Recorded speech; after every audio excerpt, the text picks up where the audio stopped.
Hey Commanders fans! Get ready because today we have exclusive news about our team, and you can't miss a single detail. So take advantage and subscribe to the channel. Activate the bell to receive everything firsthand, and of course, leave a like to strengthen our support and show that there are only true fans here. Our commitment is to always bring you the latest updates, news, and everything that goes on behind the scenes at Commanders. So without further ado, let's check out today's news. The Washington Commanders went 12-5 with a patchy offensive line protecting a rookie quarterback in 2024. That makes one wonder what the Commanders will look like in 2025 with an experienced quarterback in Jayden Daniels and an offensive line that was completely overhauled and heavily upgraded after the Commanders spent their first-round pick, 29th overall, on Oregon offensive tackle Josh Conerly Jr.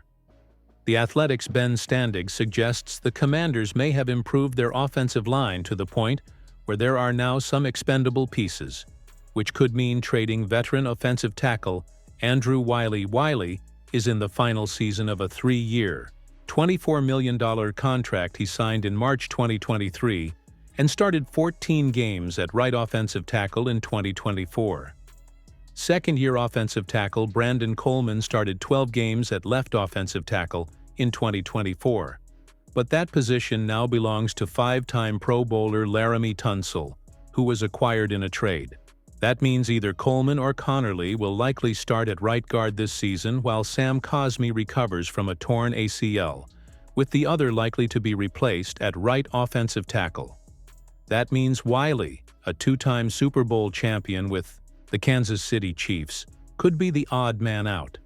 The question is whether Coleman could replace Sam Cosmi while the right guard recovers from ACL surgery that will likely keep him out at least through training camp, or whether he would challenge left guard Nick Allegretti for the starting job, Standig wrote on April 24th.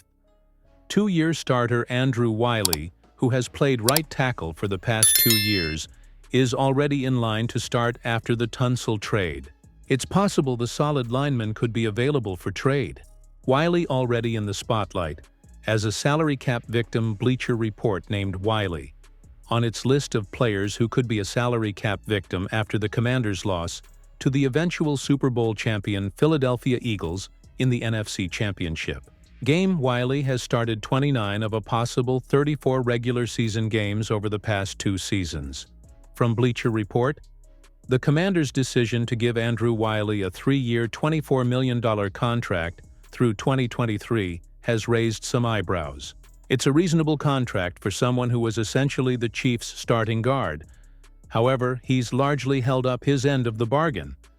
The Commanders also have plenty of money and resources to potentially upgrade the position if they find that opportunity. The $7.8 million they could save by cutting Wylie could be attractive. Determining Wylie's value to another team. Wylie, who turns 31 in August, could be an attractive trade target for another team given his experience. In 6 seasons with the Chiefs, Wylie has played in the AFC Championship game 5 times and the Super Bowl 3 times, winning in the 2019 and 2022 seasons. Washington Commanders select Trey Amos in second round of 2025. NFL Draft Ole Miss cornerback. Trey Amos is officially headed to the NFL. He heard his name called in the 2025 NFL Draft. The Washington Commanders selected Amos in the second round of the draft. He had a career year at Ole Miss, following 1 season at Alabama and 3 at Louisiana. Amos recorded personal bests with 50 tackles, including 4 tackles for loss, as well as 3 interceptions, with 13 passes defended. This comes after he played defensive back at Alabama in 2023, totaling 12 tackles. In his 3 years at Louisiana, Amos made 50 tackles, including 36 as a true junior in 2022. His lone interception with the Reagan Cajuns came as a freshman on a 51-yard return. Amos played high school football at New Iberia, Loyola Catholic, where he was a 3-star prospect. He was the number 573 overall player and number 159 cornerback in the 2020 cycle according to the On3 industry rankings, a weighted average that uses the 4 major recruiting media companies. What NFL draft analysts are saying about Trey Amos. Trey Amos has performed solidly throughout the pre-draft process, including at the NFL Scouting Combine. He was one of the 10 fastest cornerbacks in the 40-yard dash, clocking in at 4:43 seconds. As a result, Amos generated second-round buzz late in the process.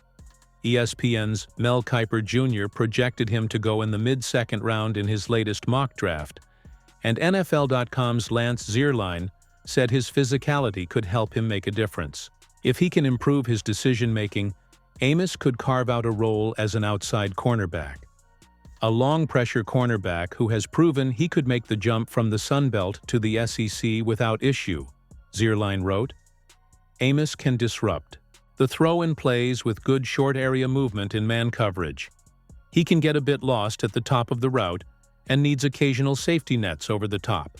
He is unsteady on his feet to close and sees the action clearly from zone, but can be hampered by indecision despite good instincts. Amos uses his physicality and height to make the odds 50-50 in his favor. He can play multiple coverages, but he is most consistent in zone. Amos needs to increase his run support and trust his eyes in space, but he has what it takes to become a solid starting cornerback. Commanders secure perfect insurance policy for Deebo Samuel. With Jalen Noel pick, Adam Peters has surrounded Jayden Daniels with everything he can think of to ensure his second NFL season is as good, if not better, than his first. Another example of this strategy was the start of Day 3 of the 2025 draft for the Washington Commanders. Daniels is a star. The Commanders urgently need to maximize his rookie contract before things get more expensive to keep him. Peters has experience with this from working with Brock Purdy on the San Francisco 49ers. He has something even more special on his hands. In D.C., the Commanders brought in 2 new offensive tackles to protect Daniels. They traded for Deebo Samuel Sr. and added another potential contributor to the wideout pool at number 128 overall. The Commanders must plan things effectively for Jalen. Noel Jalen Lane has a lot of nice traits. The Virginia Tech prospect is a homegrown guy who excels with the ball.